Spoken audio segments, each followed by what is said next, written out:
ஒரு பூங்கா. அங்கே ஒருத்தர் நின்றுட்டு இருக்கிறார். நின்றுக்கிட்டே ஏதோ ஆழ்ந்த யோசனையில் இருக்கிறார். அந்த பக்கமாக இன்னொருத்தர் வந்தார். இவரை கவனிச்சார். என்ன யோசனைன்னு கேட்டார். எப்படி எழுந்திருக்கிறதுன்னு யோசனை பண்ணிட்டு இருக்கிறேன்னார். அவர் கேட்டவருக்கு ஒரு மாதிரி ஆயிட்டது. ஏற்கனவே நின்றுகிட்டு இருக்கிற ஒருத்தர் எப்படி எழுந்திரிச்சு நிற்கிறதுன்னு யோசிக்கிறாருன்னா அது ஆச்சரியம் தானே. அதுக்கப்புறம் இவர் யோசிக்க ஆரம்பித்தார். என்ன இவர் இப்படி பேசுகிறாரு அப்படின்னு. கீழே விழுந்தால் தானே எழுந்திரிச்சு நிற்க முடியும். அதனால் எழுந்திரிக்கணும்னு நினைக்கிறவங்க முதல்ல கீழே விழணும். இவர் முதல்ல கீழே விழணும், அதுக்கப்புறம் தான் எழுந்திருக்கிறது எப்படின்னு சிந்திக்க முடியும். இந்த உலகத்தில் எல்லாருமே கீழே விழுந்து எழுந்தவர்கள் தான். இப்போ இந்த குழந்தை பருவத்தில் கீழே விழாமல் நடைபயில கற்றுக்கிட்டவங்க யாராவது உண்டா? சின்ன வயசில் ஒரு தடவை கூட கீழே விழலை சார், அப்படியே பிறந்தார் வளர்ந்தார் பெரியவர் ஆயிட்டார் அப்படின்னு யாரையும் சொல்ல முடியாது. அதனால் மனுஷங்கிறவன் விழுந்து புரண்டு எழுந்து தான் நடக்க கற்றுக்கிறான். ஒரு உண்மையை நாம் எல்லாரும் புரிஞ்சுக்கணும். இந்த உலகத்தில் தவறு செய்யாத மனிதர்களே யாரும் கிடையாது. அப்படி இருக்கிறப்போ எப்போதாவது நாம் தவறு பண்ணிவிட்டோம்னா அதுக்காக மனசு உடஞ்சி போயிடக்கூடாது, வாழ்க்கையில் வெறுப்பு வந்துடக்கூடாது. ஒரு தவறு நடந்துட்டுதா அதுக்காக மனசு உடஞ்சி போடாதீங்க, அதை ஒரு பாடமாக எடுத்துக்கங்க. அதே தவறு மறுபடியும் நடக்காமல் வேணும்னா பார்த்துக்கலாம், அது போதும். தடைக்கல்ல படிக்கல்லாம் மாற்றிக்கணும், இதுதான் இதில் முக்கியம். ஒரு அலுவலகம், அங்கே ஒரு அதிகாரி, அவர் உயர்ந்த பதவியில் இருந்தார். சிறந்த நிர்வாகின்னு பேர் வாங்கினவர். அவர் தனக்கு கீழே வேலை செய்கிறவங்க கிட்டெல்லாம் சொல்லுவாராம், இந்த நிறுவனத்தில் நீங்கள் எத்தனை தடவை வேணும்னாலும் தவறுகள் செய்யலாம், ஆனால் ஒரே விஷயம் என்னென்னா ஒரே தவறை மறுபடியும் செய்யக்கூடாது, அது முக்கியம் அப்படின்பாராம். இதை மேம்போக்கா பார்த்தா அவர் ஏதோ தன்னுடைய ஊழியர்களை தவறு செய்ய தூண்டுறது மாதிரி தெரியும். ஆனால் உண்மை அப்படி இல்லை. இன்னைக்கு என்ன நடக்குது தெரியுமா?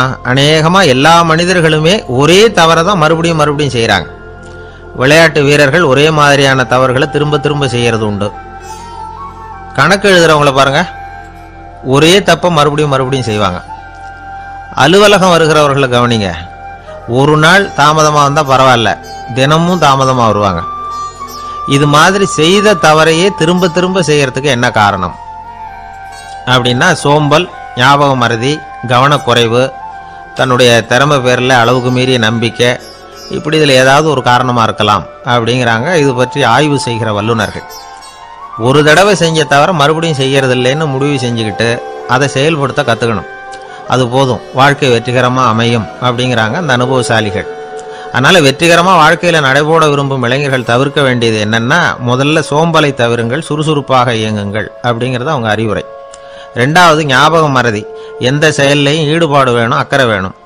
மூணாவது கவனக்குறைவு, எதையும் அலட்சியப்படுத்தக்கூடாது. நாலாவது என்னால் முடியாதது எதுவுமே கிடையாது அப்படிங்கிற அளவுக்கு மீறிய நம்பிக்கை, அது ஆபத்தில் கொண்டு போய் விட்டுரும். அதனால் முதல் தவறு உங்களுக்கு ஒரு பாடமாக அமையணும். ஒரு மனிதர் அவர் தன்னுடைய 2 காதுலையும் கட்டு போட்டுக்கிட்டு வந்தார். அவருடைய நண்பர் அதை கவனிச்சுட்டார். என்ன சார் ஆச்சு, 2 காதுலையும் கட்டு போட்டுருக்கீங்களே அப்படின்னு விசாரித்தார். ஒன்றுமில்லை சார், வீட்டில் ரொம்ப ஆர்வமாக டிவியில் கிரிக்கெட் மேட்ச் பார்த்துக்கிட்டு இருந்தேன். அப்போது என்னுடைய மனைவி துணிகளுக்கு அயர்ன் பண்ணிக்கிட்டு இருந்தாங்க. அயர்ன் பாக்ஸை அப்படியே வச்சுட்டு அடுப்பங்கரைக்கு போயிட்டாங்க. அந்த சமயம் பார்த்து டெலிஃபோன் பண்ணி அடிச்சுது. அவசரமாக ஓடி போய் அதை எடுத்து காதில் வச்சேன். அப்போ தான் தெரியும் அது அயர்ன் பாக்ஸுங்கிற விஷயம். சூடாக இருந்ததா, சுட்டு விட்டுது அப்படின்னார். ஒரு காது சரி சார், 2 காதும் ஏன் அப்படி ஆச்சு அப்படின்னு கேட்டார். அதே ஆள் மறுபடியும் ஃபோன் பண்ணான் சார் அப்படின்னார். இவர் எவ்வளோ தூரம் யோசிச்சிருப்பார் பாருங்க. அதனால் ஒரு தவறு மறுபடியும் நடக்கக்கூடாது, முதல் தவறு உங்களுக்கு ஒரு பாடமாக அமையட்டும் அப்படிங்கிறது தான் இதிலிருந்து நாம் தெரிந்து கொள்ள வேண்டிய கருத்து. அதனால் தவறுகள் அதெல்லாம் தடைக்கெல்லாம் நினைக்க வேண்டாம், படிக்கெல்லாம் நினைப்போம். அப்படி நினைச்சோம்னா வாழ்க்கையில் வெற்றி நிச்சயம். ஒரு ஊரில் ஒரு சோதிடர் இருந்தார். அவர் எதிர்காலத்தை பற்றி அதிகமாக சொல்லிகிட்டு இருப்பார். அவருடைய சோதிடத்தை எப்படியாவது பொய்யாக்கி போடணும் அப்படின்னு சொல்லி 2 இளைஞர்கள் தீர்மானம் பண்ணிட்டாங்க. அதுக்காக ஒரு திட்டம் போட்டாங்க. அது குளிர்காலம். ஒரு இளைஞன் பெரிய கோட்டு ஒன்று சட்டைக்கு மேலே போட்டுக்கிட்டான். அந்த மேல் கோட்டுக்கு உள்ள ஒரு புறாவை மறைச்சி வச்சுக்கிட்டான். 2 பேரும் அந்த சோதிடர் வீட்டுக்கு போகிறாங்க. அவரை பார்த்தாங்க. இதை பாருங்க, இந்த கோட்டுக்குள்ள ஒரு புறாவை மறைச்சி வச்சிருக்கிறோம். அந்த புறா இப்போ உயிரோடு இருக்கா, இறந்து போச்சா, இதை நீங்கள் சொல்லணும். சரியாக சொல்லிவிட்டா உங்கள் ஜோசியத்தை நம்புகிறோம் அப்படின்னாங்க. இவங்க மனசுக்குள்ள என்ன திட்டம்னா, புறா உயிரோடு இருக்குன்னு அவர் சொல்லிவிட்டார்னா அப்படியே கையால் அமைக்க அதை கொண்டுவிட வேண்டியது. புறா உயிரோடு இல்லைன்னு சொல்லிவிட்டார்னா அப்படியே உயிரோடு எடுத்து காட்டிவிட வேண்டியது. இதுதான் அந்த இளைஞர்களோட திட்டம். அவர் என்ன பதில் சொன்னாலும் அவர் சொல்றது பொய்ன்னு நிரூபணம் பண்ணிவிடலாம்ல, இதுதான் அவங்க நம்பிக்கை. இந்த சோதிடர் எல்லா வகையிலையும் தப்பிக்க முடியாதுன்னு அவங்க நம்பினாங்க. ஆனால் அந்த சோதிடர் சொன்ன பதில் இவங்களை திகைக்க வச்சுட்டுது. அவர் என்ன சொன்னார் தெரியுமா? உங்கள் கோட்டுக்குள்ளே இருக்கிற புறா உயிரோடு இருக்கா செத்து போச்சா அப்படின்னு தானே கேட்குறீங்க. அது உங்கள் கையில் இருக்குது. அது சாகவும் இல்லை உயிரோடவும் இல்லை. அந்த பறவையின் வாழ்வும் சாவும் உங்கள் கையில் தான் இருக்குன்னார். இவங்க தோல்வியை ஒத்துக்கிட்டாங்க. இந்த கதையை நமக்கு ஒரு உண்மையை உணர்த்துது. இன்றைய இளைஞர்கள் எதிர்காலங்கிற பறவையை தங்களுக்குள்ளே வச்சிருக்கிறாங்க. அந்த பறவையின் வாழ்வும் தாழ்வும் அவங்க கையில் தான் இருக்கு. நமது வாழ்க்கைங்கிறது நமது கையில். நாம் நல்லா இருக்கிறதும் இல்லாமல் போகிறதும் நாம தான் காரணம். தர்மர் அவர் ஒரு நாள் வீட்டு திண்ணையில் உட்காந்துருந்தாராம். அப்போது தெருவில் ஒரு பிச்சைக்காரன் அந்த வழியாக வந்திருக்கிறான். பிச்சை கேட்டிருக்கான். அந்த சமயத்தில் தர்மர் வேற ஏதோ வேலையாக இருந்திருக்கிறார். அதனால் பிச்சைக்காரனை பார்த்து நாளைக்கு வா அப்படின்னு சொல்லிவிட்டார். அவனும் சரின்னு சொல்லிவிட்டு போயிட்டான். பீமன் இதை பார்த்துக்கிட்டு இருந்தான். உடனே அவன் என்ன செஞ்சான் தெரியுமா? ஒரு முரசை எடுத்துக்கிட்டு கிராமத்தை நோக்கி ஓடனான். முரசை அடிச்சுக்கிட்டு ஏதோ சொல்ல ஆரம்பிச்சிட்டான். தர்மருக்கும் இது தெரிய வந்தது. அவருக்கு ஒன்றும் புரியல. என்னாச்சு உனக்குன்னு கேட்டார். பீமன் சொன்னான், நான் கிராம மக்களுக்கு ஒரு செய்தியை தெரிவிக்க போகிறேன் அப்படின்னா. என்ன செய்தின்னார். எங்கள் அண்ணன் காலத்தை வென்றுட்டார் அப்படிங்கிற செய்தியை சொல்ல போகிறேன்னா. நான் காலத்தை ஜெயிச்சுட்டேனா, எதனால் அப்படி சொல்கிற அப்படின்னு கேட்டார். நீங்கள் பிச்சைக்காரனை நாளைக்கு வர சொன்னீங்களே, அதனால தான் அப்படின்னா. அதனால் என்னன்னார். நீங்கள் அவனை நாளைக்கு வான்னு சொன்னீங்க. நீங்கள் நிச்சயமாக நாளைக்கு இருப்பீங்களா? அந்த பிச்சைக்காரனை நாளைக்கு உயிரோடு இருப்பானா? நாளைக்கு நீங்கள் இருந்தாலும் பிச்சை போடக்கூடிய மனோபாவம் உங்களுக்கு இருக்குமா? பிச்சை நிச்சயம் போடுவீங்களா? நாளைக்கு வரைக்கும் அவன் பிச்சைக்காரனாகவே இருப்பாங்கிறது என்ன நிச்சயம்? நாளைக்கு உங்கள் சந்திப்பு நிச்சயம் நடக்குமா? அதனால தான் நீங்கள் காலத்தை ஜெயிச்சுட்டீங்க அப்படின்னு சொல்லி அவ்வளோ நிச்சயமாக நான் முடிவு பண்ணிவிட்டேன். அப்படி நீங்கள் நினச்சதுனால தான் அவனை நாளைக்கு வர சொல்லியிருக்கிறீங்க. இது எவ்வளவு பெரிய விஷயம். இதை மற்றவங்களுக்கு சொல்லாமல் இருக்கலாமா? நேரம் ஆகிட்டுது, நான் உடனே ஊருக்குள்ளே போய் இதை சொல்லணும். தாமதிக்க முடியாது. ஏன்னா இந்த நேரம் கடந்துட்டுதுன்னா அடுத்த நாழிகை எனக்கு கிடைக்குங்கிறது நிச்சயம் இல்லை அப்படின்னு பீமன் சொல்லி முடிச்சுட்டு புறப்படுறதுக்கு தயாரானான். தர்மர் அவசரமாக குறுக்கிட்டார். தம்பி கொஞ்சம் பொறு, நான் தவறு பண்ணிட்டேன். பரிபூர்ண சுதந்திரம் பெற்ற மனிதன் தான் அப்படி பேச முடியும், அப்படி வாக்குறுதி தர முடியும். அந்த பிச்சைக்காரனை இப்போவே கூப்பிடு, ஏதாவது உடனே கொடுத்து அனுப்பி வச்சு விட்றேன். நாளைக்கு என்ன நடக்குங்கிறது யாருக்கு தெரியும் அப்படின்னார். இந்த கதையிலேருந்து நாம் உணர்ந்து கொள்ள வேண்டிய உண்மை என்ன தெரியுமா? நிகழ்காலம் ஒன்று தான் நம்ம கையில் இருக்கிறது. அதை தவற விடாமல் சரியாக பயன்படுத்திக்கணும். கடந்த காலம்ங்கிறது திரும்பி வர போகிறதில்ல. எதிர்காலம்ங்கிறது இப்போ நம்மக்கிட்ட கிடையாது. அதனால் நிகழ்காலத்தை தான் நாம் பயன்படுத்திக்க முடியும். கொஞ்சம் தூரத்தில் நாம் நிற்கிறோம். எட்டத்தில் இருந்துக்கிட்டு அவரை கவனிக்கிறோம். அவர் ஃபோனில் பேசுகிறத. அவர் பேசுகிற வார்த்தைகள் என்ன அப்படிங்கிறது நம்ம காதில் விழலை.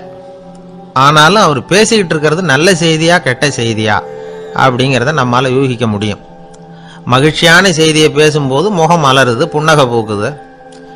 இதில் ஒன்று நீங்கள் கவனிக்கணும். தொலைபேசியில் நாம் பேசுகிறப்போ நம்மோட பேசுகிறவர் எதிரில் இல்லை. அவர் தொலைபேசி வழியாக நம்ம குரலை மட்டும்தான் கேட்க போகிறார். நம்ம முகத்தை அவர் பார்க்க போகிறதில்ல. அப்படி இருந்தோம் அப்போ நம்ம முகம் ஏன் மலரணும் அப்படின்னா இதுதான் உடல் மொழி, பாடி லாங்குவேஜ் அப்படின்னு சொல்கிறாங்க. நம்ம அறியாமலேயே நம்ம உடம்பு செய்திகளை தெரிவிக்குது பாருங்கள், அதுதான் உடல் மொழி. ஒரு மனிதர் தொலைபேசியில் பேசிக்கிட்டு இருக்கிறத நீங்கள் தூரத்திலிருந்து கவனிச்சுக்கிட்டே அவர் நண்பரோட பேசுகிறாரா, மனைவியோட பேசுகிறாரா, குழந்தையோட பேசுகிறாரா, இல்லை மேல் அதிகாரிகிட்ட பேசுகிறாரா, அல்லது அவருக்கு கீழே பணிபுரிகிறவர்கள்கிட்ட பேசுகிறாரா அப்படிங்கிறத கண்டுபிடிக்கலாம். அதுக்கு காரணம் அவருடைய உடல் மொழி. இந்த உடல் மொழி கூட நம்ம வாழ்க்கையின் முன்னேற்றத்துக்கு பயன்படும். இதை பற்றியெல்லாம் கூட சில நிபுணர்கள் ஆராய்ச்சி பண்ணி பார்த்துருக்குறாங்க. அவங்க சில விவரங்களை சொல்கிறாங்க. குறிப்பாக ஒருத்தர் தன்னுடைய நாற்காலியில் கிட்டத்தட்ட படுத்துக்காத குறையாக உட்காந்துருக்கிறாருன்னு வச்சுக்கோங்க, எதிர இருக்கிறவர் பேசுறது அவருக்கு பிடிக்கலன்னு அர்த்தமா. தலையை சொரிஞ்சிக்கிறது, வேற வேற திசைகளில் பார்க்கறது, கொட்டாவி விடுறது, கால்களை மாற்றி போட்டு உட்கார்றது, களைப்பா கை விரல்களை அப்படியே பின்னிக்கிறது, அடிக்கடி கடிகாரத்தை பார்க்கறது, இப்படிலாம் ஒருத்தர் பண்ணிக்கிட்டு இருக்கிறாருன்னா நாம் கூடிய சீக்கிரம் அந்த இடத்த விட்டு எழுந்திரிச்சு வந்துடுறது நல்லது. ஏன்னா இதெல்லாம் அவருடைய சலிப்பு, சோர்வு, ஆர்வமின்மை இதுக்கு அடையாளங்கள். நம்முடைய பேச்சு அவரை சலிப்படைய வச்சுட்டதுன்னு அர்த்தம். அவர் ரொம்பவும் சோர்ந்து போயிட்டாருன்னு பொருள். நம்முடைய பேச்சில் அவருக்கு ஆர்வம் இல்லைன்னு அர்த்தம். அதே நேரத்தில் நாற்காலியின் நுனியில் அமர்ந்து உடலை முன்னுக்கு நகர்த்தி எதிர இருக்கிறவரின் கண்களை பார்த்துக்கிட்டே பேசினாலும் சரி அல்லது பேச்சை கேட்டாலும் சரி, உங்கள் பேரில் மற்றவங்களுக்கு உள்ள பிடிப்பு அதிகரிக்கும். நாம் எப்படிப்பட்டவருங்கிறத நம்ம உடம்பும் நடை உடை பாவனையும் அடுத்தவங்களுக்கு காட்டி கொடுத்துரும். உங்கள் உடம்பு, உங்கள் பார்வை, நடை, உட்கார்ற விதம் இதை வச்சுக்கிட்டே நீங்கள் பொறுப்புள்ளவரா, முரடரா, அலட்சியமானவரா, மரியாதை தெரிஞ்சவரா, அடக்கமானவரா, நம்பிக்கைக்கு உரியவரா, நாணயம் இல்லாதவரா, பயந்தவரா, திறமைசாலியா, அப்பாவியா அப்படிங்கிறதையெல்லாம் கண்டுபிடிச்சிடலாம். அதனால் இந்த உடல் மொழியை புரிஞ்சுக்கிட்டு நம்மளை கொஞ்சம் சரிப்படுத்திக்கிட்டோம்னா வாழ்க்கையில் சுலபமாக பல காரியங்களை சாதிக்க முடியும். ஒரு மனநல மருத்துவமனை, அங்கே ஒருத்தர் ஒரு நாற்காலியில் உட்காந்துக்கிட்டு கார் ஓட்டுறது மாதிரி அப்படி பாவனை பண்ணிகிட்டு இருந்தார். ஸ்டேரிங்கை திருப்புறது மாதிரி, பின்னாடி வர்ற வண்டியை நிற்க சொல்கிறது மாதிரி, அப்புறம் இவர் ஒதுங்கிக்கிட்டு அவருக்கு வழி விடுறது மாதிரி, இப்படிலாம் சேட்டைகள் பண்ணிக்கிட்டு இருந்தார் மனநல மருத்துவமனையில். இதை பார்த்துக்கிட்டு இருந்த ஒருத்தர் பக்கத்தில் இருந்த இன்னொருத்தர்கிட்ட கேட்டார், இவர் ஏன் இப்படி பண்ணுறாரு, இவருக்கு ஏன் அப்படி வந்தது நிலைமை அப்படின்னு சொல்லி அவர் விசாரித்தார். அப்போ அவர் விவரம் சொன்னார். வேறு ஒன்றும் இல்லைங்க, இவருக்கு கார் ஓட்டணும்னு ஆசை ரொம்ப காலமாக, அது நிறைவேறாமல் போயிட்டுது. அதுக்கப்புறம் அவர் மனநோயாளியை மாறிட்டார். இங்கே அழைச்சிட்டு வந்தாங்க. இங்கே அழைச்சிட்டு வந்ததுலேருந்து அப்படி தான் பண்ணிகிட்டு இருக்கிறார். அப்போ கார் ஓட்டுறது மாதிரிலாம் பாவனை பண்ணிகிட்டு இருப்பார், திருப்புறது மாதிரி பண்ணுவார், பின்னாடி வர்றவங்களுக்கு இடம் விடுவார், இப்படிலாம் செய்கிறார் அப்படின்னு விவரம் சொன்னாங்க. நீங்கள் சொல்லப்படாதா, இப்போ நீங்கள் கார் ஓட்டல வெறும் நாற்காலியில் தான் உட்காந்துருக்குறீங்க அப்படின்னு நீங்கள் சொல்லப்படாதா அவருக்கு அப்படின்னு கேட்டாங்க. அது முடியாதுங்க, ஏன்னா அந்த காரை கழுவுறதுக்காக அவர் தினமும் எனக்கு 10 ரூபா கொடுத்துக்கிட்டு இருக்கிறார் அப்படின்னாராம் அங்கே வேலை செஞ்சுக்கிட்டு இருந்த ஒருத்தர். அதனால் வாழ்க்கையில் நாம் இந்த உடல் மொழியை புரிஞ்சுக்கணும். உடல் மொழிங்கிறது இப்போ ஆரம்பத்தில் சொன்னது மாதிரி அந்த தொலைபேசியில் பேசுகிறவங்கள தூரத்திலேருந்து பார்த்தாவே அவர் யாருக்கிட்ட பேசுகிறார், என்ன பேசுகிறாருன்னு தெரியும். நம்ம முகத்தை நல்லா வச்சுக்கணும். உடல் மொழியை நம்ம புரிஞ்சுக்கிட்டு பயன்படுத்த ஆரம்பித்தோம்னா எந்த முயற்சி பண்ணினாலும் அதில் வெற்றி நிச்சயம். குருகுல வாசம்ங்கிறது தெரியுமா? குருகுல வாசம் செஞ்சு படிக்கணும். ஆசிரியருங்கிறவர் ஆசிரமத்தில் இருப்பார். அங்கே போய் அவருக்கு தொண்டுகள் செய்யணும். துணிகள்லாம் துவைச்சி போடணும். தூங்கும்போது காலை பிடிச்சி விடணும். புழுக்கமாக இருந்தால் விசிறி மட்டை எடுத்து விசிறணும். அப்படியே அப்பப்போ அவர் சொல்லிக் கொடுக்குற பாடத்தையும் கற்றுக்கணும். அவர் சொல்லிக் கொடுக்குற பாடங்களை ஓலைச்சுவடிகளில் எழுதிக்கணும். இதுதான் குருகுல வாசம்ங்கிறது. இப்போ மாதிரிலாம் கிடையாது. ஆக குருகுல வாசம்ங்கிறது மனசையும் பண்படுத்தும், அறிவையும் பண்படுத்தும். அப்படி ஒரு பயிற்சி அது. அந்த காலத்தில் பஞ்சபாண்டவர்கள் ஒரு குருகுலத்தில் படிக்க போனாங்களாம். ஏற்கனவே அங்கே ஒரு 15 பேர் இருந்திருக்கிறாங்க. இவங்களையும் சேர்த்து மொத்தம் 20 பேர். எல்லாரும் ரொம்ப ஆர்வத்தோடு அங்கே தங்கி படிச்சுக்கிட்டு இருக்கிறாங்க. 2 வருஷம் ஓடி போச்சு. எல்லாரும் ஊருக்கு திரும்ப வேண்டிய நேரம். ஆசிரியர் ஒவ்வொருத்தராக கூப்பிட்டார். இது வரைக்கும் என்ன கற்றுக்கிட்ட அப்படின்னு கேட்டார். அவங்க தாங்கள் எழுதி வச்சுருந்ததை சொன்னாங்க, கற்றுக்கிட்டதை சொன்னாங்க. அங்கே படிக்க வந்தவங்க எல்லாருமே புத்திசாலிகள். அது மட்டும் இல்லை, பல பேர் அரச குடும்பத்தை சேர்ந்தவங்க, இளவரசர்களாக வேற இருக்கிறவங்க.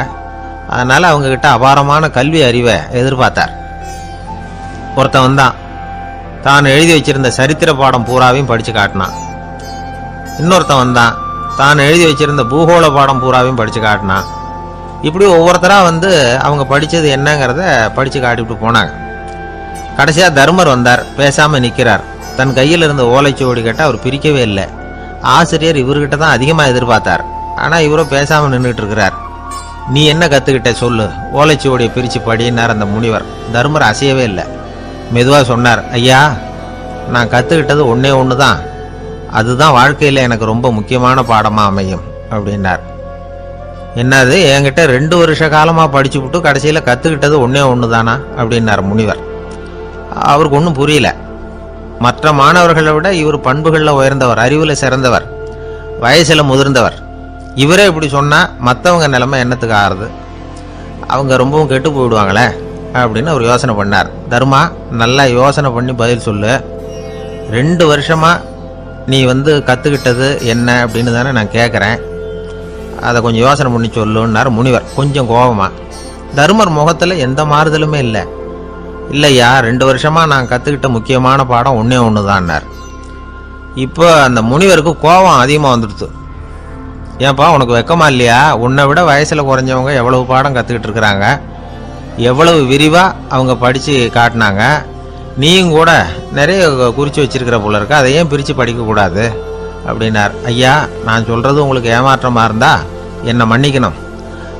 நான் ரொம்ப முக்கியமாக கற்றுக்கிட்டு இருக்கிறது ஒன்றே ஒன்று தான், மற்ற எதையும் சொல்கிறதுக்கு விரும்பலைன்னார். மாணவர்கள்லாம் சிரிச்சுட்டாங்க. முனிவருக்கு கோபம் அளவுக்கு மீறி வந்துட்டு ஓங்கி அரைஞ்சு விட்டார் தர்மரை அவர் கன்னத்தில். தர்மர் கண்ணை செவந்து போட்டுது, கண்கள் கலங்கி போச்சு. ஆனாலும் அவர் அமைதியை இழக்கலை, தலை குனிஞ்சு நிற்கிறார்.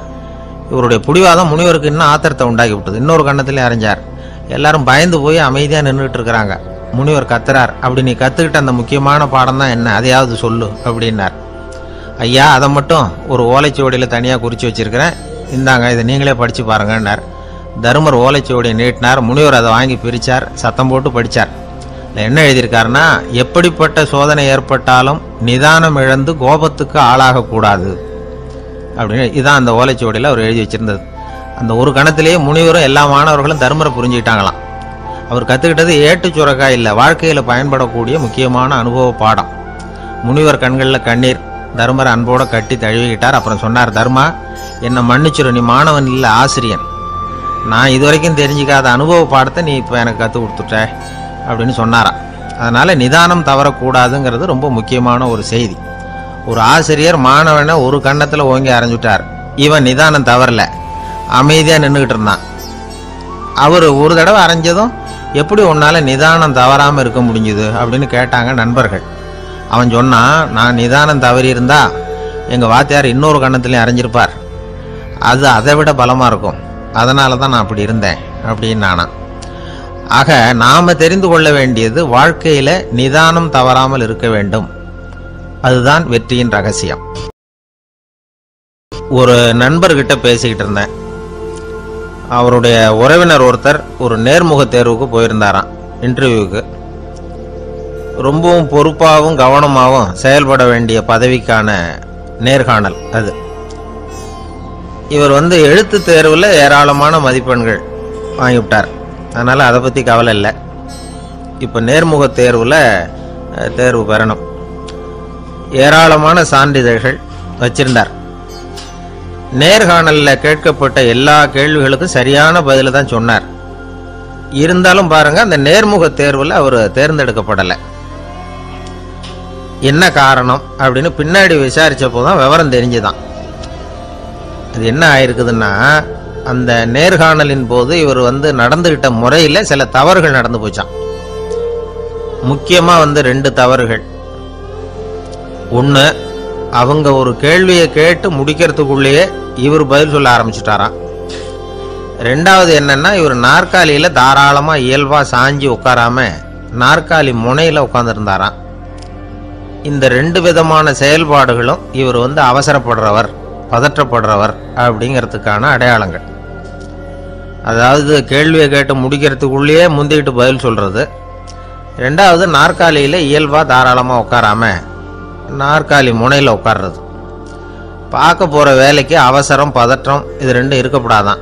அதனால் மார்க் இருந்தும் சர்டிஃபிகேட் இருந்தும் அந்த வேலை வாய்ப்பு அவருக்கு கிடைக்கல. வேலை கொடுக்குறவங்க நம்மக்கிட்ட இருந்து என்ன தான் எதிர்பார்க்குறாங்க, இதை தெரிஞ்சு வச்சுக்கிறது நல்லது. முதல்ல, மற்றவர்களுடன் தொடர்பு கொள்ளும் திறமை, அதாவது எபிலிட்டி டு கம்யூனிகேட். நீங்கள் நினைக்கிறத அழகாக தொகுத்து வகைப்படுத்தி சொல்ல தெரியுதான்னு பார்ப்பாங்க. உங்கள் திட்டங்களை அடுத்தவங்க ஏற்றுக்கொள்ளக்கூடிய விதத்தில் வெளிப்படுத்துறதுக்கு உங்களால் முடியுதான்னு பார்ப்பாங்க. இதுக்கு என்ன செய்யறது? குழப்பம் இல்லாமல் சிந்திக்கணும், குழப்பம் இல்லாமல் பேசணும். ரெண்டாவது விஷயம் என்னன்னா புத்திசாலித்தனம், அதாவது இன்டெலிஜென்ஸ். ஏற்றுக்க போகிற வேலையை நல்ல விதமாக செய்ய முடியுமா உங்களால்? அதை எந்தெந்த வழியில் செய்யலாம் அப்படிங்கிறத உங்களால் தீர்மானிக்க முடியுமா? அந்த வேலைக்கான புது புது யோசனைகளை உங்களால் சொல்ல முடியுமா அப்படின்னு பார்ப்பாங்க. இது இன்டெலிஜென்ஸ். மூணாவது தன்னம்பிக்கை, அதாவது செல்ஃப் கான்ஃபிடன்ஸ். உங்களுக்கு அது உண்டா அப்படிங்கிறத கவனிப்பாங்க. எந்த சூழ்நிலையையும் சமாளிக்கணும், எப்படிப்பட்ட மனிதர்களையும் சமாளிக்கிற தைரியம் வேணும், அடுத்தவங்களை நமக்கு சாதகமாக திருப்பக்கூடிய தன்னம்பிக்கை வேணும். நாலாவது பொறுப்புகளை முன்வந்து ஏற்றுக்கொள்ளுதல், வில்லிங்னஸ் டு அக்செப்ட் ரெஸ்பான்சிபிலிட்டி.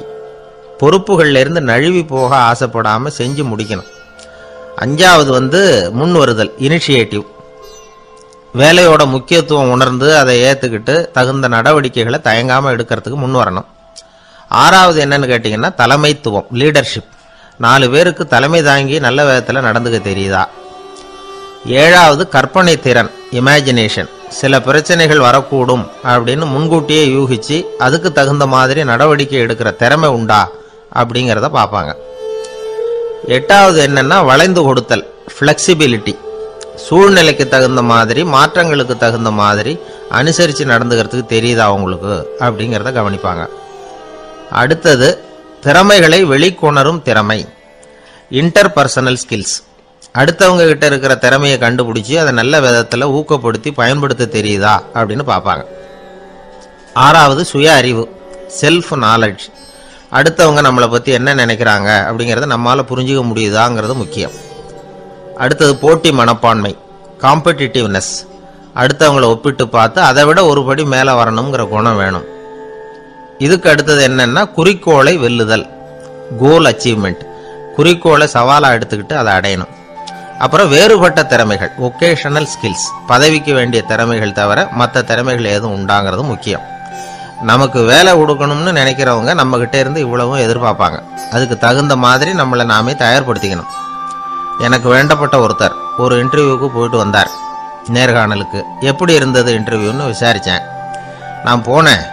அவர் கேட்ட எல்லா கேள்விக்கும் அவர் எதிர்பார்த்தது மாதிரியே எல்லா பதிலையும் சொன்னேன். கடைசியாக நான் எதிர்பார்க்காத ஒரு தகவலை அவர் சொன்னார் அப்படின்னார். என்னன்னு கேட்டேன். அவரும் என்ன மாதிரியே இன்டர்வியூக்கு வந்தவர் தானா, சும்மா என்ன கேள்வி கேட்டுக்கிட்டு உட்காந்துருந்தாராம் அப்படின்னார். அதனால ஒரு நேர்காணலுக்கு போறதுக்கு முன்னாடி என்ன எதிர்பார்க்குறாங்க அப்படிங்கிறத தெரிஞ்சுக்கிட்டு போனா வெற்றி நிச்சயம். வாழ்க்கையில ரொம்பவும் அடிபட்டு அல்லல் போட்டுக்கிட்டு இருக்கிற ஒருத்தர் வந்தார். மனசு ரொம்பவும் நொந்து போய் பேசினார். இந்த உலகத்துல மனுஷனா பிறந்ததை விட மாடா பிறந்திருக்கலாம் சார் அப்படின்னார். திடீர்னு என்கிட்ட இப்படி சொன்னா அதுக்கு நான் என்னங்க பண்ண முடியும் அப்படின்னேன். உங்ககிட்ட வரணும்னு தோணுச்சு, அதனால வந்தேன் அப்படின்னார். சரிங்க, இப்படி ஒரு யோசனை வந்ததுக்கு என்ன காரணம் அப்படின்னு சொல்லி அவர்கிட்ட கேட்டேன். அதுக்கு அவர் சொன்னார், என் பையனுக்கு வேலை தேடுறேன் கிடைக்கல, பொண்ணுக்கு மாப்பிள்ளை தேடுறேன் கிடைக்கல, வீடு கட்டுறதுக்கு கடன் கேட்குறேன் கிடைக்கல. மாடா பிறந்திருந்தா இது மாதிரி கவலையெல்லாம் கிடையாதுல்ல, பேசாம வைக்கோலை தின்னுக்கிட்டு அசை போட்டுக்கிட்டே கடந்து விடலாமே அப்படின்னாரு அலட்சியமா. அதுக்கப்புறம் தான் அவர் சொன்ன கருத்தை நானும் கொஞ்சம் அசை போட ஆரம்பிச்சேன் மனசுக்குள்ள. இப்போ இயற்கையை பொறுத்த வரைக்கும் அது நாம எல்லாரும் மகிழ்ச்சியா வாழணும் அப்படின்னு தான் விரும்புது. விலங்குகள், பறவைகள், தாவரங்கள், அப்புறம் மற்ற உயிரினங்கள் எல்லாமும் நல்லபடியா இருக்கணும் அப்படிங்கிறது தான் இயற்கையோட விருப்பம். அதில் ஒன்றும் சந்தேகம் இல்லை. இயற்கையோட அமைப்பை கொஞ்சம் கவனிச்சு பார்த்தா அதை நாம நல்லா புரிஞ்சுக்கலாம். இருந்தாலும் இந்த ஆள் சொன்னதை கேட்ட பிறகுதான் ஒரு முக்கியமான வேறுபாடு புரிஞ்சுது. அதாவது இந்த உலகத்துல உள்ள முக்கியமான பிரச்சனைகள் 6. அந்த 6 பிரச்சனைகளும் ஆடு மாடுகளுக்கு கிடையாது, மரம் செடி கொடிகளுக்கு கிடையாது. ஆனா மனுஷன் அந்த 6 பிரச்சனைகளையும் சந்திக்க வேண்டியிருக்கு. சரி, அந்த 6 பிரச்சனைகள் என்னென்ன தெரியுமா? முதல்ல இந்த ஆடு மாடுலாம் நமக்குன்னு சொந்தமா ஒரு வீடு இல்லையே அப்படின்னு கவலைப்பட்டுக்கிட்டு இருக்கிறது இல்லை. ஆனா மனிதனுக்கு வீடு தேவைப்படுது. இது ஒரு வித்தியாசம். இப்ப 2வது பிரச்சனை என்னன்னா ஆடை பிரச்சனை. ஒரு கோழியோ சேவலோ நாம போட்டுக்கிறதுக்கு ஒரு சட்டை இல்லையே அப்படின்னு கவலைப்படுறது இல்லை. ஆனா மனுஷனுக்கு அந்த கவலை உண்டு. சரி, இப்போ மூணாவது என்னன்னு பார்த்தா கல்வி பிரச்சனை. ஒரு பசுமாடு கவலையோடு நின்றுக்கிட்டு இருக்கு அப்படின்னு வச்சுக்குவோம். நீங்கள் அதுக்கிட்ட போய் ஏன் பசுமாடை கவலையோடு நின்றுக்கிட்டு இருக்கிற அப்படின்னு கேட்குறீங்க. என் கண்ணுக்குட்டிக்கு எல்கேஜியில் இடம் கிடைக்கல, டொனேஷன் கொடுக்கறதுக்கு கையில் பணமும் கிடையாது, சிபாரிசுக்கு யாரை பிடிக்கிறதுன்னு தெரியல, இப்படியா சொல்லிக்கிட்டு இருக்கோம். அதுக்கு அந்த கவலையெல்லாம் கிடையாது. ஆனால் மனிதனுக்கு அந்த கவலை உண்டு. நாலாவது என்னன்னு பார்த்தீங்கன்னா வேலை வாய்ப்பு பிரச்சனை. வேலை கிடைக்கலையே அப்படின்னு வேப்ப மரம் கவலைப்படுறதில்ல, ஆனால் மனுஷன் கவலைப்படுறான். ஐந்தாவது என்னன்னு பார்த்தா கல்யாண பிரச்சனை. எருமை மாடு பசுமாடு எல்லாம் பொண்ணுக்கு மாப்பிள்ளை தேடிக்கிட்டாலே இது பேப்பரில் மணமகன் தேவை அப்படின்னு விளம்பரமாக கொடுக்குது, அதெல்லாம் கிடையாது. ஆறாவது என்னன்னு பார்த்தீங்கன்னா பணம் சம்பந்தமான பிரச்சனை. ஆடு மாடுலாம் பணத்தை சேமிக்கணும்னோ ஏதாவது நிதி நிறுவனத்தில் முதலீடு பண்ணணும்னோ நினச்சிக்கிட்டு இருக்கிறதில்ல. பணத்தை எப்படி காப்பாற்றுறது அப்படிங்கிற கவலையும் அதுகளுக்கு கிடையாது. குதிரை குளம்போடு பிறக்குது, அதனால் அது காடு மேடெல்லாம் கவலை இல்லாமல் தெரியலாம். ஆடு உடம்புல ரோமத்தோடு பிறக்குது, அதனால் அது குளிரை பற்றி கவலைப்பட வேண்டிய அவசியம் இல்லை. ஆனால் மனுஷனை பார்த்தீங்கன்னா அவன் தான் ஒன்றுமில்லாமல் பிறக்கிறான்.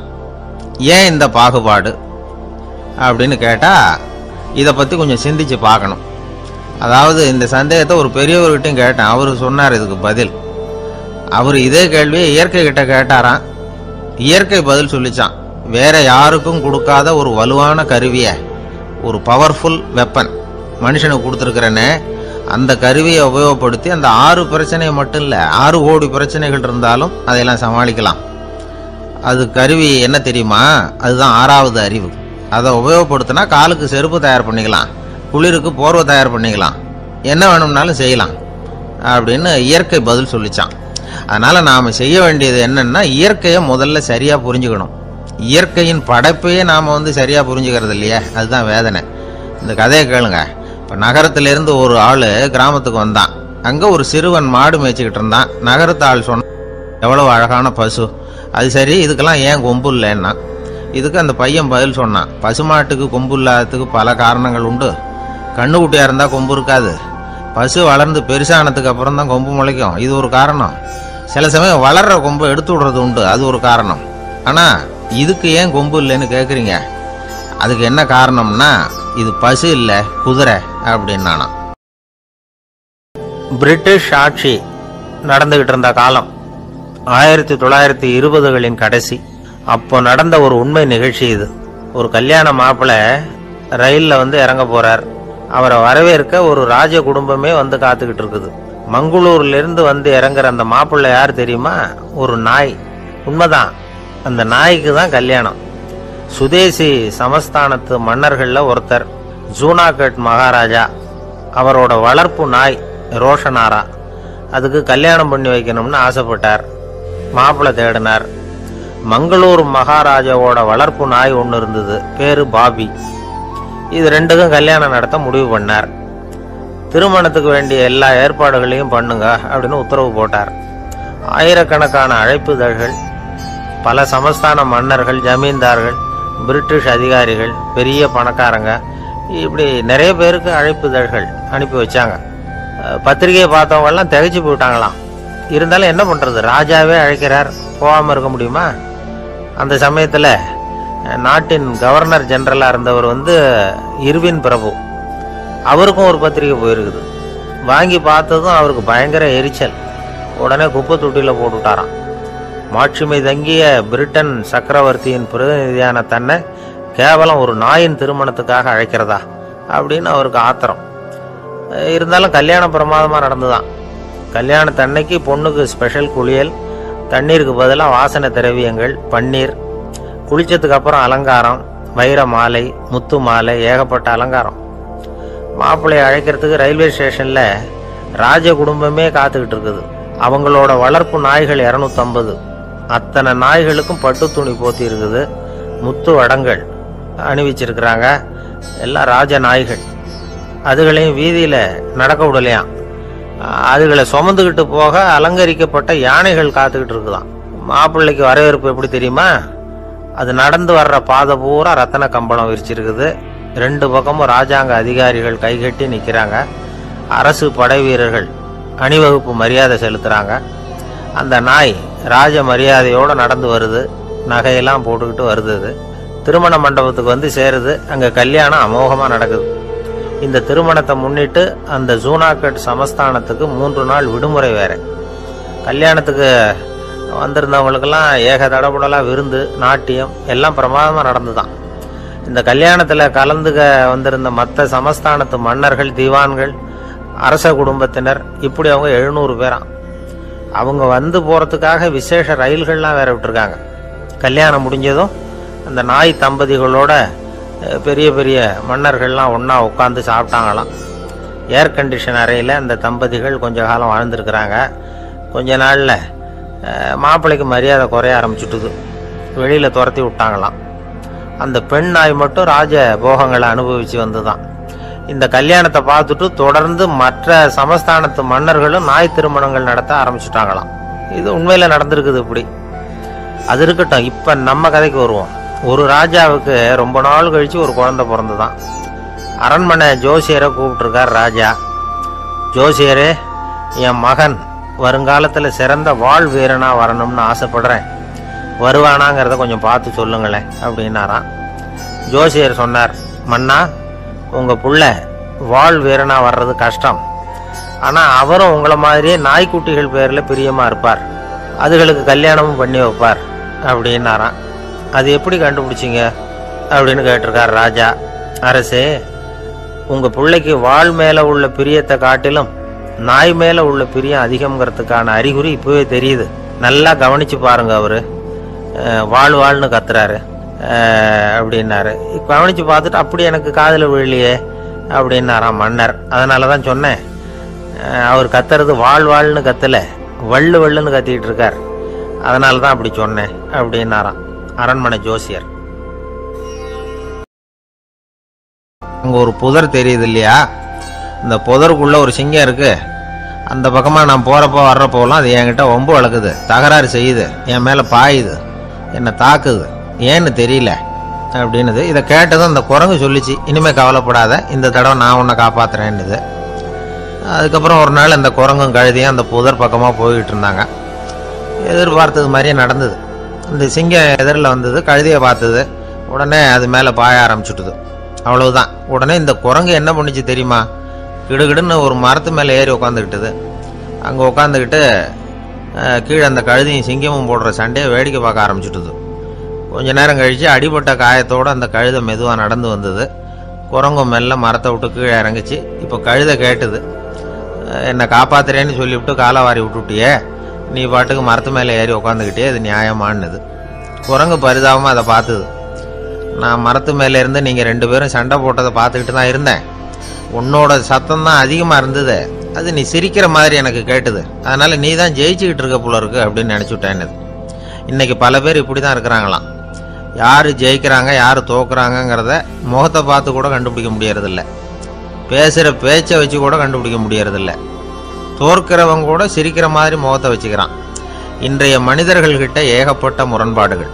பொய் முகங்களோட உலவுகிறவர்கள் தான் அதிகம். உண்மை முகம் எங்கே இருக்குது அப்படிங்கிறத புரிஞ்சுக்கிட்டு நண்பர்களை தேர்ந்தெடுக்கணும் அப்படிங்கிறது ஒரு முக்கியமான கருத்து. கடவுள் இந்த உலகத்தை படைச்சுட்டு அதுக்கப்புறமும் கொஞ்ச நாள் இங்கேயே தங்கியிருந்தாராம். அப்போ தான் அவருக்கு ஒரு உண்மை புரிஞ்சுதான், இந்த உலகத்தில் தங்கி இருக்கிறது எவ்வளவு இடைஞ்சல்னு. தினமும் மனிதர்கள் தேடி வந்து ஏதாவது புகார் சொல்லிக்கிட்டே இருந்தாங்களாம். எனக்கு அது வேணும் இது வேணும்னு கேட்டுக்கிட்டே இருந்தாங்களாம். சில பேர் வந்தாங்க, நாங்கள் வந்து விவசாயம் பண்ணுறோம், தண்ணி இல்லாமல் பயிர் காயுது, எங்களுக்கு மழை வேணும் அப்படின்னாங்க. அவங்க போனதும் அதுக்கப்புறம் சில பேர் வந்தாங்க, நாங்கள் வந்து மண்பானை செய்கிறவங்க, நிறைய பானை செஞ்சு வச்சுருக்குறோம், மழை பெஞ்சால் எல்லாம் கரைஞ்சி வீணாக போயிடும், அதனால் இன்றைக்கி மழை பெய்யக்கூடாதுன்னாங்க. கடவுள் பார்த்தார், அவருக்கு என்ன பண்ணுறதுன்னே தெரியல, ஏகப்பட்ட குழப்பம், தலையை பிச்சுக்கலாம் போல் இருந்தது, கிட்டத்தட்ட பைத்தியம் பிடிக்கிற அளவுக்கு ஆகிட்டுது. எல்லாருடைய ஆசைகளையும் அவரால் நிறைவேற்ற முடியல, ஏன்னா ஒன்றுக்கு ஒன்று முரண்பாடாக இருந்தது. ஒரு நாள் தன்னுடைய அமைச்சரவையை கூட்டி ஆலோசனை கேட்டார், என்ன செய்யலாம்னு சொல்லுங்கன்னார். இது என்ன பிரமாதம், பேசாமல் இமயமலை அடிவாரத்தில் போய் உட்காந்துங்க, யாரும் தொந்தரவு பண்ண மாட்டாங்கன்னாங்க. அங்கேயும் மனிதர்கள் வர ஆரம்பிச்சுருவாங்களேன்னார் கடவுள். சரி அப்படின்னா சந்திரனில் போயிருந்துக்கலாமேன்னாங்க. அங்கேயும் மனுஷன் குடி வர போகிறான் அப்படின்னார் கடவுள். வெகு தூரத்துக்கு அப்பால் உள்ள நட்சத்திர மண்டலத்துக்கு போயிடலான்னாங்க. இதெல்லாம் நிரந்தர தீர்வாகாது, நிரந்தரமாக இந்த மனிதனுடைய தொல்லையிலேருந்து நான் விடுபடணும், அதுக்கு ஏதாவது வழி சொல்லுங்கன்னார் கடவுள். ஒரு வயசான ஆள் வந்தார், கடவுளுக்கு காதோட காதாக ஒரு வழியை சொன்னார். கடவுளுக்கு முகம் மலர்ந்தது. அதுதான் சரி, அப்படியே செஞ்சுடலான்னார். அந்த ஆள் சொன்ன ரகசியம் என்ன தெரியுமா? மனிதனால் அடைய முடியாத ஒரு இடம் இருக்குது, அது வேற எங்கேயும் இல்லை, அவனுக்கு உள்ளே இருக்குது. அங்கே போய் மறைஞ்சிங்க, அதுக்கப்புறம் மனிதர்களால் உங்களுக்கு தொந்தரவு இருக்காதுன்னார். மனிதன் நினைக்காத இடம் அதுதான். அதாவது உள்ளுக்குள்ளே இருக்கிற உண்மையை புரிஞ்சுக்காம வெளியில் எங்கேயோ அது இருக்கிறதாக நினச்சி வரட்டிக்கிட்டு அலையிறான் மனுஷன். உள்ளே இருக்கிற உண்மை புரிஞ்சா நாம் தன்னம்பிக்கையோட தலை நிமிர்ந்து வாழலாம். வேடிக்கையாக ஒரு கதை சொல்லுவாங்க. இதை பாருங்கள், நம்ம பையன் எங்கே பணம் வச்சாலும் எடுத்து விட்றான், என்ன பண்ணுறதுன்னாங்க அம்மா. அப்பா கொஞ்ச நேரம் யோசனை பண்ணார். அதுக்கப்புறம் சொன்னார், அவன் கண்ணில் படாத இடமா நம்ம வீட்டில் இருக்கிறது ஒரே இடம் தான், அங்கே பணத்தை வை திருட்டு போகாதுன்னார். அது எந்த இடம்னு கேட்டாங்க. அதுதான் அவன் பாட புஸ்தகம், அதில் வச்சிரு, அவன் தொடவே மாட்டான். பாட புத்தகத்தை தொடாமல் பரீட்சையில் வெற்றி பெற முடியாது அப்படிங்கிறத புரிஞ்சுக்கணும். உள்ளே இருக்கிற உண்மையை தொடாமல் வாழ்க்கையில் வெற்றி பெற முடியாது. அதனால் உண்மையை புரிஞ்சுக்கிட்டா வாழ்க்கையில் வெற்றி நிச்சயம். கத்தியை தீட்டாதே புத்தியை தீட்டு அப்படின்னு ஒரு பெரியவர் புத்தி சொன்னார். அதை கேட்ட ஒரு இளைஞன், அது எப்படி பெரியவரை புத்தியை தீட்டுறது? கத்தியை தீட்டுன்னு சொன்னால் ஒரு கருங்கல்லில் கத்தியை தேய்க்கலாம், புத்தியை தீட்டுன்னு சொன்னால் எப்படி தலையை கொண்டுட்டு போய் தரையில் தேய்ச்சிக்கிட்டு இருக்க முடியுமா அப்படின்னா. அந்த பெரியவர் உடனே புரிஞ்சுக்கிட்டார், இந்த இளைஞனுக்கு புத்தி கூர்மை கம்மி அப்படிங்கிறத புரிஞ்சுக்கிட்டார். அது சரி, அறிவுக்கும் புத்திசாலித்தனத்துக்கும் என்ன வித்தியாசம்? இது ஒரு முக்கியமான கேள்வி. அறிவுன்னா என்ன, புத்திசாலித்தனம்னா என்ன? இதே கேள்வியை சாக்ரட்டிஸ் கிட்ட அவருடைய சீடன் ஒருத்தன் கேட்டானான். ஐயா, அறிவுக்கும் புத்திசாலித்தனத்துக்கும் என்னங்க வித்தியாசம் அப்படின்னு கேட்டிருக்கான். சாக்ரட்டிஸ் நிமிர்ந்து பார்த்துருக்கிறார் அந்த சீடனை. அதுக்கப்புறம் சொன்னாராம், நான் சொல்கிறேன் உன்னுடைய கேள்விக்கு பதில், ஆனால் அதுக்கு முன்னாடி நீ ஒரு காரியம் பண்ணணும்னாரான். என்னங்க செய்யணும் சொல்லுங்கன்னு இருக்கான். அதோ பாரு, ஒரு பெரியவர் உட்காந்துருக்கிறாரு, அவர்கிட்ட போ, இங்கேருந்து பக்கத்தில் இருக்கிற அந்த கிராமத்துக்கு போய் சேர எவ்வளவு நேரம் ஆகும் அப்படின்னு கேட்டுட்டு வா அப்படி சொன்னார் சாக்ரட்டிஸ். சரின்னு சொல்லிவிட்டு இவன் போனான். அந்த பெரியவர் முன்னாடி போய் நின்னான். ஏங்க பெரியவரை, இங்கேருந்து அதோ தெரியுத அந்த கிராமத்துக்கு போய் சேர்றதுக்கு எவ்வளவு நேரம் ஆகும் அப்படின்னு கேட்டான். பெரியவர் நிமிர்ந்து பார்த்தார், ஆனால் பதில் எதுவும் சொல்லலை. இவன் மறுபடியும் ஒரு தடவை அதே கேள்வி அவர்கிட்ட கேட்டான். என்னங்க, நான் கேட்குறது உங்கள் காதில் விழுதா? அந்த கிராமத்துக்கு போய் சேர்றதுக்கு எவ்வளோ நேரம் ஆகும் அப்படின்னு சொல்லி மறுபடியும் கேட்டான். அப்பவும் அவர் பதில் சொல்லலை. உடனே அவன் மனசுக்குள்ளே முடிவு பண்ணிக்கிட்டான், சரி பெரியவர் ஒரு மாதிரியாக தெரிகிறார், புத்தி சுவாதீனம் சரியில்லாத ஒரு மாதிரி தெரியுது அப்படின்னு நினச்சிக்கிட்டே வந்த வழியிலேயே திரும்பி வந்துட்டான். கொஞ்சம் தூரம் நடந்திருப்பான். இப்போ அந்த பெரியவர் மறுபடியும் கூப்பிட்டார், இளைஞனே இப்படி வாழ்னார். இவனுக்கு ஒன்றும் புரியல. மறுபடியும் திரும்பி நடந்தான். அவர் முன்னாடி போய் நின்னான். பெரியவர் சொன்னார், தம்பி, இங்கேருந்து அந்த கிராமத்துக்கு போய் சேர்றதுக்கு 5 நிமிஷம் ஆகும் அப்படின்னார். இப்போ அந்த இளைஞன் அந்த முதியவரை ஒரு மாதிரியாக பார்க்க ஆரம்பித்தான். அதுக்கப்புறம் கொஞ்சம் யோசித்தான். பிறகு அவர்கிட்டே கேட்டுட்டான், ஏங்க பெரியவரை, இதே பதிலை அப்போவே என்கிட்ட சொல்லியிருக்கலாமே, என்னை திரும்பி போன்னு சொல்லிவிட்டு பாதி தூரம் போனதுக்கப்புறம் மறுபடியும் கூப்பிட்டு அதுக்கப்புறம் இப்படி சொல்கிறீங்களே, இது நியாயமா அப்படின்னா. பெரியவர் சிரித்தார். அதுக்கப்புறம் சொன்னார், ஏன்பா, நீ எவ்வளவு வேகமாக நடக்கிறேங்கிறத பார்க்காம நீ கிராமத்துக்கு போய் சேர வேண்டிய நேரத்தை எப்படி என்னால் சொல்ல முடியும்? அதனால தான் உன்னை கொஞ்சம் தூரம் நடக்க விட்டு உன்னுடைய நடையின் வேகம், அந்த கிராமம் இருக்கிற தூரம் ரெண்டையும் கணக்கு போட்டு அதுக்கப்புறம் நேரத்தை சொன்னேன்னார். சீடன் வந்து தலை குனிந்தான். அப்படியே திரும்பி வந்து சாக்ரட்டிஸ் முன்னாடி நின்னான். சாக்ரட்டிஸ் இப்போ சொல்கிறார், தம்பி, அதுக்கு பேர் தான் புத்திசாலித்தனம். இந்த அறிவு கூர்மை வந்து எல்லா இளைஞர்களுக்கும் வரணும் அப்படிங்கிறதுக்காகத்தான் கத்தியை தீட்டாதே புத்தியை தீட்டு அப்படின்னு பெரியவங்கள்லாம் சொல்லிகிட்டு இருக்கிறாங்க. புத்தியை தீட்டுறவங்கெல்லாம் வாழ்க்கையில் அறிவாளியாகிறாங்க, தீட்டாதவங்க கோமாளியாகிறாங்க. இதுதான் இன்றைக்கி நடக்கிறது. அதனால் அறிவு கூர்மைங்கிறது வேற. இந்த காலத்து ஆசாமி ஒருத்தர் இன்னொருத்தரை பார்த்து கேட்டார், ஏங்க, ஒரு விமானம் இங்கேருந்து புறப்பட்டு 2 மணி நேரத்தில் மதுரைக்கு போய் சேருது. நல்லா கவனிங்க, ஒரு விமானம் இங்கேருந்து புறப்பட்டு 2 மணி நேரத்தில் மதுரைக்கு போய் சேருது அப்படின்னா என்னோட வயசு என்னன்னு கேட்டார். இவர் கேட்குறதுல ஏதாவது அர்த்தம் இருக்கா? அதாவது இங்கேருந்து புறப்பட்டு 2 மணி நேரம் ஆகுது மதுரைக்கு போகிறதுக்கு, அப்படின்னா என் வயசு என்னன்னு கேட்குறாரே. இதை கேட்ட உடனே அவர் பதில் சொன்னார். அப்படின்னா உங்களோட வயசு 20 அப்படின்னார். எப்படிங்க அவ்வளவு கரெக்டாக சொன்னீங்க அப்படின்னு கேட்டார். வேற ஒன்றும் இல்லை, எங்கள் பக்கத்து வீட்டில் ஒரு முழு பைத்தியம் இருக்கு, அதோட வயசு 40. அப்படின்னா உன் வயசு 20 தான் இருக்கணும் அப்படின்னார். அரை பைத்தியம்னு முடிவு பண்ணிக்கிட்டார். அதனால் வாழ்க்கையில் அறிவு கூர்மைங்கிறது ரொம்ப அவசியம். அந்த புத்திசாலித்தனம் இருக்கிறவங்க வாழ்க்கையில் வெற்றி பெறுவது நிச்சயம். சாலை ஓரமாக அழுதுகிட்டு உட்காந்துருந்தான். பிச்சை எடுத்து சாப்பிட்ற ஒருத்தன் அந்த பக்கமாக வந்தான். இவனை பார்த்தான். ஏன் அழுதுகிட்டு உட்காந்துருக்கிற, என்னாச்சு உனக்கு அப்படின்னு கேட்டான். அதுக்கு இவன் சொன்னான், என்கிட்ட ஒன்றுமே இல்லை, நான் இந்த உலகத்தில் இருந்து என்ன பிரயோஜனம், அதனால தான் அழுதுகிட்டு இருக்கிறேன் அப்படின்னா. உன்கிட்ட மறைஞ்சிருக்கிற புதையல் என் கண்ணுக்கு நல்லா தெரியுது, அது உனக்கு புரியல, அதனால தான் அழுதுகிட்டு இருக்கிற அப்படின்னா. என்னது புதையல் இருக்குதா, உன் கண்ணுக்கு தெரியுதா அப்படின்னு கேட்டான்.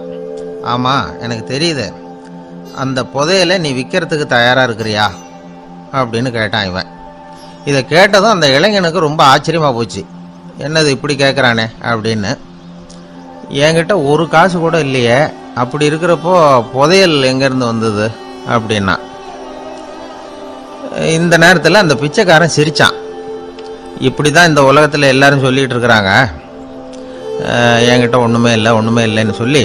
ஆனால் அவங்கக்கிட்ட தான் புதையல் இருக்குது, நீ வேணும்னா என் கூட வா, நம்ம நாட்டு அரசர்கிட்ட போவோம், உங்ககிட்ட இருக்கிற புதையலை அவர் நல்ல விலைக்கு எடுத்துக்குவார் அப்படின்னா. அது எப்படி உனக்கு தெரியும்னா, இதுக்கு முன்னாடியும் இது மாதிரி பல பேரை நான் ராஜா கிட்ட அழைச்சிட்டு போயிருக்கிறேன், அதனால தான் உன்னை பார்த்தேன், உன்னையும் கூப்பிடுறேன், நீ சரின்னு சொன்னால் உன்னை அழைச்சிட்டு போகிறேன், உங்ககிட்ட இருக்கிற புதையலை அவர் நல்ல விலை கொடுத்து எடுத்துக்குவார் அப்படின்னு சொன்னான். இவன் இப்படி சொல்கிறதும் அந்த இளைஞனுக்கு ஒன்றுமே புரியல. இது என்னது இந்த ஆள் இப்படி சொல்லிகிட்டு இருக்கிறான், நம்மக்கிட்ட என்ன இருக்குது, அதுவும் இல்லாமல் இவனே பிச்சை எடுத்து சாப்பிட்டுக்கிட்டு இருக்கிறான், இவன் போய் நம்மளை ராஜா கிட்ட அழைச்சிட்டு போகிறதா போகிறேங்கிறானே என்ன அப்படின்னு சொல்லி அவன் யோசனை பண்ணான். என்ன யோசிக்கிற, உனக்கு பணம் வேணும்னா என்னோட வா அப்படின்னா. இளைஞன் ஒரு முடிவுக்கு வந்தான். சரி, இங்கேயே உட்காந்துக்கிட்டு இருக்கிறத விட அங்கேயாவது போய் பார்ப்போமே, இங்கே அழுதுட்டு உட்காந்துருக்கிறதுல என்ன பிரயோஜனம், ஏதோ கூப்பிடுறான் போய் பார்த்துட்டு வருவோமே அப்படின்னு சொல்லி அவன் கூட புறப்பட்டான். பிச்சைக்காரன் முன்னாடி போயிட்டே இருக்கிறான், இந்த இளைஞன் பின்னாடி நடந்து போயிட்டு இருக்கான். 2 பேரும் அரண்மனையை நோக்கி போகிறாங்க. பாதி வழி போயிருப்பாங்க. வழியில் அந்த பிச்சைக்காரன் சொன்னான், இதை பாரு, முன்னாடியே சில விஷயங்களை நாம் பேசிக்க வேண்டியிருக்கு, சரியாக தெளிவாக முடிவு எடுத்துக்கிட்டு அதுக்கப்புறம் ராஜா கிட்ட போகணும். ஏன்னா அங்கே போய் அது முடியாது இது முடியாதுன்னு நாம் நமக்குள்ளே சண்டை போட்டுக்கிட்டு இருக்க முடியாது. ராஜாவுக்கு விலையை பற்றி கவலையே இல்லை, எவ்வளவு சொன்னாலும் நமக்கு பணம் கிடைச்சிரும். ஆனால் அதுக்கப்புறம் நான் இதை விற்கிறதுக்கு தயாராக இல்லைன்னு சொல்லிடக்கூடாது. அதனால் புதையலை விற்கிறதா இல்லையாங்கிறத இங்கேயே தெளிவாக முடிவு செஞ்சுக்கணும், இல்லைன்னா ராஜா கிட்ட போய் அங்கே போய் குழப்பிக்கிட்டு இருக்க முடியாது அப்படின்னு சொன்னான். இளைஞனுக்கு ஒன்றுமே புரியல. என்ன சொல்கிற நீ, என்கிட்டயா புதையலா, எங்கே இருக்குது அப்படின்னு சொல்லி குழம்பி போனான். இப்போ அந்த பிச்சைக்காரன் சொன்னான், இதை பாரு, இப்போ உதாரணத்துக்கு உன்னுடைய கண்களை எடுத்துக்கோ, அதுக்கு நீ என்ன விலை கேட்டுற போகிற, நான் அதுக்கு ராஜா கிட்ட இருந்து ஒரு 50,000 ரூபா வாங்கி தர முடியும். உன்னுடைய இருதயத்தை கொடுக்குறியா, 20 லட்சம் ரூபா வாங்கி தரேன். மூளையை கொடுக்குறியா, 30 லட்சம் வாங்கி தரேன். என்ன சொல்கிற அப்படின்னு சொல்லி இந்த பிச்சைக்காரன் பேசிக்கிட்டே போகிறான். இளைஞனுக்கு கோபம் வந்துட்டுது. என்ன உளர்ற, உனக்கு என்ன பைத்தியமா, கண்ணையும் மூளையையும் இருதயத்தையுமா விற்பாங்க, என்ன விலை கொடுத்தாலும் அதையெல்லாம் நான் விற்கிறதுக்கு தயாராக இல்லை, நான் விற்க மாட்டேன், அதை கொடுத்துட்டு நான் என்ன பண்ணுறது, இப்படி நான் மட்டும் இல்லை யாருமே இதை விற்கிறதுக்கு தயாராக இருக்க மாட்டாங்க அப்படின்னு சொன்னான் அந்த இளைஞன். இவன் இப்படி சொன்னதும் அந்த பிச்சைக்காரன் வாய் விட்டு சிரிக்க ஆரம்பிச்சுட்டான். இப்போ பைத்தியமானது நானா நீயா, லட்சக்கணக்கான கோடிக்கணக்கான ரூபாய் பொறுமானம் உள்ள பொருள்களை உங்ககிட்டயே வச்சுக்கிட்டு விற்க முடியாதுன்னு சொல்கிற நீ தான் ஏழை, என்கிட்ட ஒன்றுமே இல்லைன்னு மரத்தடியில் உட்காந்து அழுதுகிட்டு இருக்கிறியே அப்படின்னு சொன்னான். இன்னைக்கு பார்த்தீங்கன்னா பல பேர் தன்கிட்ட புதைஞ்சிருக்கிற ஆற்றலை புரிஞ்சிக்க முடியாமல் அவதிப்பட்டுக்கிட்டு இருக்கிறாங்க. நம்மக்கிட்ட என்ன இருக்குங்கிறது அவங்களுக்கு தெரியறதில்ல, அதனால தான் என்கிட்ட ஒன்றுமே இல்லைன்னு சொல்லி அழுதுகிட்டு இருக்கிறாங்க. இதை விளங்க வைக்கிறதுக்கு பெரியவங்க சொல்ற கதை இது. நம்ம கிட்ட இருக்கிற புதையலை நாம தான் தோண்டி எடுக்கணும். உண்மையான புதையல்ங்கிறது உள்ளே இருக்கு. ஆனா அதை வெளியில தேடுற ஆசாமிகள் தான் அதிகம். சராசரி மனித இயல்பு அப்படி. நம்ம கிட்ட விலை மதிக்க முடியாத பகுத்தறிவு இருக்கு. அதை வச்சுக்கிட்டு வாழ்க்கையில முன்னேறதுக்கு முயற்சி பண்ணணும். என்கிட்ட ஒண்ணுமே இல்லைன்னு நினைச்சு ஓரமா உட்காந்துடக்கூடாது. முயற்சி செஞ்சா முடியாத காரியம் எதுவுமே இல்லை. ஒரு ரயில்வே ஸ்டேஷன் பக்கம் வெளியில ஒரு டாக்ஸி நின்றுட்டு இருந்தது. அந்த பக்கமா வந்த ஒருத்தர் டாக்ஸி டிரைவரை பார்த்து சொன்னார், ஐயா, உங்க வண்டியில பின் சீட்ல ஒரு மணி பர்ஸ் கிடக்கு, யாரோ மறந்து விட்டுட்டு போயிருக்கிறாங்க அப்படின்னாரு. இல்லை அது காலி பர்ஸு தான், நான் தான் அதை அங்கே போட்டு வச்சிருக்கிறேன்னாரு டிரைவர். ஏன்னு கேட்டார் அவர். இதுக்கு டிரைவர் சொன்னார், அதை பார்க்குற யாராவது அதை எடுத்துக்கலாம்ங்கிற ஆசையிலையாவது சவாரிக்கு வருவாங்க, அதுக்காக தான் போட்டு வச்சிருக்கிறேன் அப்படின்னார். ஒரு நண்பர் அவசரமாக என்கிட்ட ஓடி வந்தார். அப்புறம் சொன்னார், என்னால் நம்பவே முடியல சார், என் பையனா இப்படி அப்படின்னு சொல்லி ஆச்சரியப்பட்டார். உங்கள் பையன் அப்படி என்னதான் செஞ்சுட்டான்னு கேட்டேன்.